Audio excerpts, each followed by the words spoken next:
ආයුබෝවන් ඔබ සියලු දෙනාටම රාජ්‍ය සේවය රැකියාවක් කරන්න බලාපොරොත්තුවෙන් ඉන්න ඔයාට වැදගත් වෙන රජයේ රැකියාවක් ගැන තමයි අද අපි ඔබත් සමග බෙදා ගන්න යන්නේ.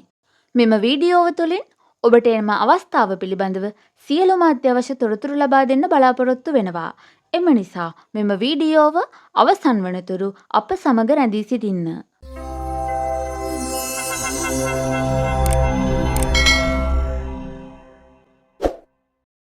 පරිසර අමාත්‍යාංශයට අයත් වන සංරක්ෂණ දෙපාර්තමේන්තුවේ බීට්ටු වන නිලධාරී තනතුරට බඳවා ගැනීමේ විවෘත තරඟ විභාගය සඳහා සුදුසුකම්ලත් පුද්ගලයන් වෙතින් අයදුම්පත් කැඳවනු ලබනවා.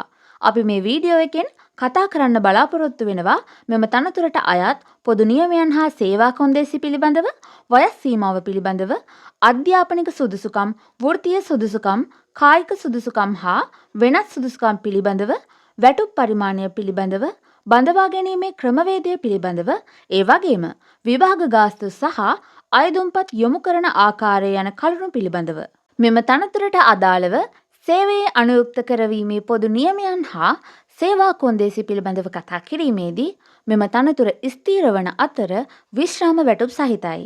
වැන්දබු අනත්දරු විශ්‍රාම වැටුප් ක්‍රමයට දායක මුදල් ගෙවිය යුතුයි. මෙම පත්වීම අවුරුදු 3ක පරිවාස කාලයකට යටත් වේ. බීට්ටු වන නිලධාරීන්ගේ බොහෝ සේවා ස්ථාන දිවයිනේ වනගත ප්‍රදේශවල පිහිටි දුෂ්කර සේවා ස්ථාන වන අතර වන අපරාධ පිළිබඳ පරීක්ෂාකාරී වීම, වරදකරුවන් අත්අඩංගුවට ගැනීම හා නීතිමය කාර්යයන් සඳහා සහාය වීම යනාදී රාජකාරී ඉටු කිරීම පිණිස තෝරා ගනු ලබන අපේක්ෂකයින් දිවයිනේ නියෝග කරනු ලබන ඕනෑම ප්‍රදේශයක සේවය කිරීමට සූදානම්ව සිටිය යුතුයි. විභාගය සිංහල, දෙමළ හා ඉංග්‍රීසි මාධ්‍යයන්ගෙන් පැවැත්වෙන අතර ඉල්ලුම් කරන මාධ්‍ය පසුව වෙනස් කිරීමට ඉඩ දෙනු නොලැබේ. මෙම තනතුරට අයත් වයස් සීමාව පිළිබඳව කතා කිරීමේදී අයදුම්පත් බාර ගන්නා අවසන් දිනය වන 2025 අප්‍රේල් මාස 14 වන දිනට වයස අවුරුදු 18ට නොඅඩු හා අවුරුදු 30ට නොවැඩි විය යුතුයි. මෙම තනතුරට අයත් අධ්‍යාපන සුදුසුකම් පිළිබඳව කතා කිරීමේදී සෑම අයදුම්කරුවෙකුම පහත සඳහන් අධ්‍යාපන සුදුසුකම් සතුටුදායක ලෙස සම්පූර්ණ කර තිබිය යුතුයි. අධ්‍යාපන පොදු සහතික සාමාන්‍ය පෙළ විභාගයේදී එක්වරකදී සිංහල හෝ දෙමළ හෝ ඉංග්‍රීසි භාෂාව, ගණිතය හා විද්‍යාව ඇතුළුව විෂයන් 4කට සම්මාන සාමාර්ථ සහිතව විෂයන් 6කින් සමත්ව තිබීම. අධ්‍යාපන පොදු සහතික උසස් පෙළ විභාගයේදී සාමාන්‍ය පොදු පරීක්ෂණය හැර අවම වශයෙන් විෂයන් එකක්වත් සමත්ව තිබීම. මෙම තනතුරට අයත් වෘත්තීය සුදුසුකම් පිළිබඳව කතා කිරීමේදී ක්ෂේත්‍රයේ ලබා ඇති වෘත්තීය සුදුසුකම් විශේෂ සුදුසුකම් ලෙස සැලකේ. මෙම තනතුරට අයත් කායික සුදුසුකම් පිළිබඳව කතා කිරීමේදී අයදුම්කරුවන්ගේ අවම උස අඩි 5යි අඟල් 2ක් හා පපුව අඟල් 32ක් විය යුතුයි. සෑම අපේක්ෂකයෙකුම ශ්‍රී ලංකාවේ ඕනම ප්‍රදේශයක සේවය කිරීමටත් තනතුරේ රාජකාරී ඉටු කිරීමටත් ප්‍රමාණවත් ශාරීරික හා මානසික යෝග්‍යතාවකින් යුක්ත විය යුතුයි. මෙම තනතුරට අයත් වෙනත් සුදුසුකම් පිළිබඳව කතා කිරීමේදී අයදුම්කරු ශ්‍රී ලාංකික පුරවැසියෙකු විය යුතුයි. අයදුම්කරුවන් විශිෂ්ට චරිතයකින් යුක්ත විය යුතුයි. තනතුරට බඳවා ගැනීම සඳහා අවශ්‍ය සුදුසුකම් අයදුම්පත් කැඳවීමේ නිවේදනයේ හෝ ගැසට් පත්‍රයේ සඳහන් කරනු ලබන දිනට සෑම ආකාරයකින්ම සම්පූර්ණ කර තිබිය යුතුයි.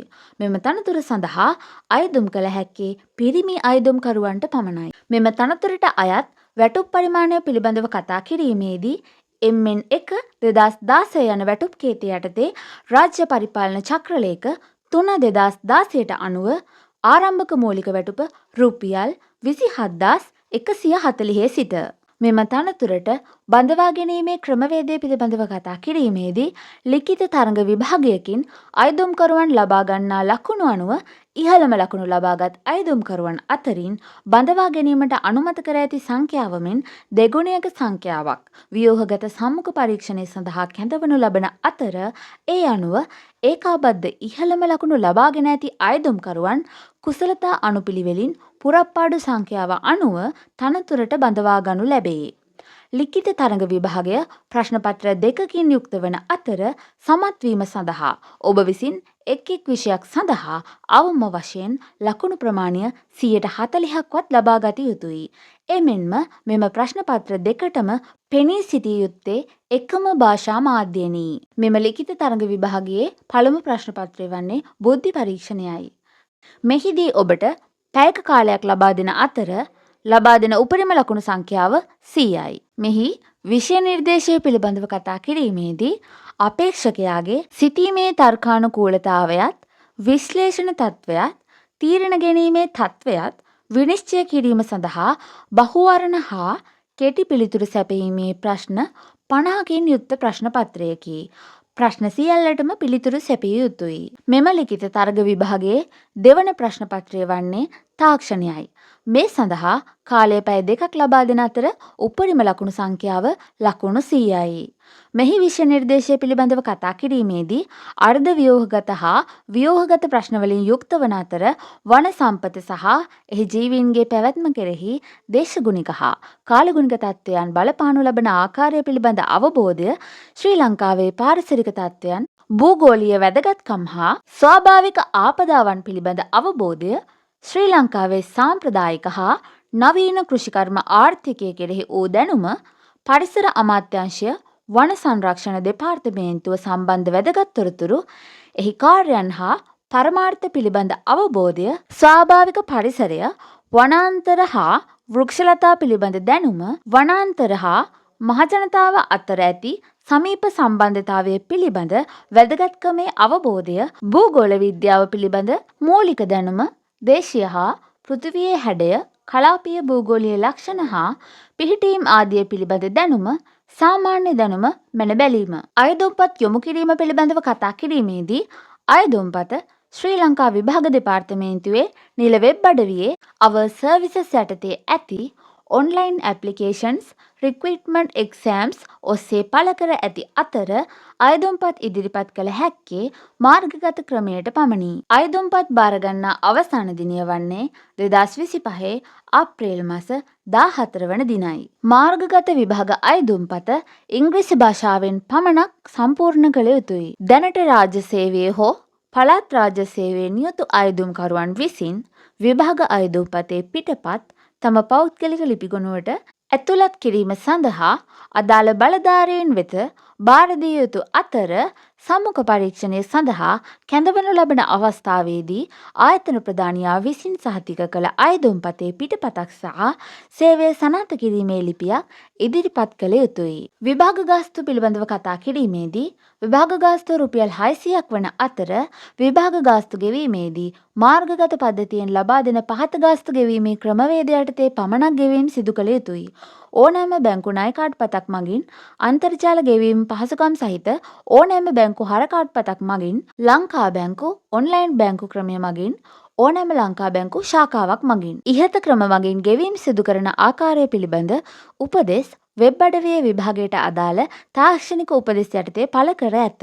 මෙම තනතුරට ආයදම් කිරීම සඳහා අවශ්‍ය ලිපි ලේඛන පිළිබඳ විස්තර, විභාග මධ්‍යස්ථාන සහ ප්‍රවේශපත්‍ර පිළිබඳ විස්තර, අපේක්ෂකයාගේ අනන්‍යතාවය තහවුරු කිරීම පිළිබඳ විස්තර දැන ගැනීම සඳහා අදාළ ගැසට් පත්‍රය සහ මෙහි නිල වෙබ් අඩවියට පිවිසෙන්න. එහි ලින්ක්ස් ඔබට පහළ ඩිස්ක්‍රිප්ෂන් බොක්ස් එකෙන් ලබා ගන්න පුළුවන්. මෙවැනි වටිනා රජයේ රැකියා අවස්ථාවන් ගැසට් 2 සැනින් ඒ සඳහා අයදුම් කරන ආකාරය, අවශ්‍ය වන අධ්‍යාපන සුදුසුකම් හා වෙනත් සුදුසුකම් පිළිබඳව දැන ගැනීමටත් මෙම රජයේ රැකියාවන් වලට අදාළ අයදුම් පත්‍ර ලබා ගැනීමටත් අපගේ YouTube නාලිකාව සබ්ස්ක්‍රයිබ් කරලා තියාගන්න. ඒ වගේම මේ සියලුම රැකියාවන් එසැනින් දැන ගැනීමට ඩිස්ක්‍රිප්ෂන් බොක්ස් එකේ ඇති ලින්ක් එක හරහා අපගේ WhatsApp channel එකටත් ජොයින් වෙන්න.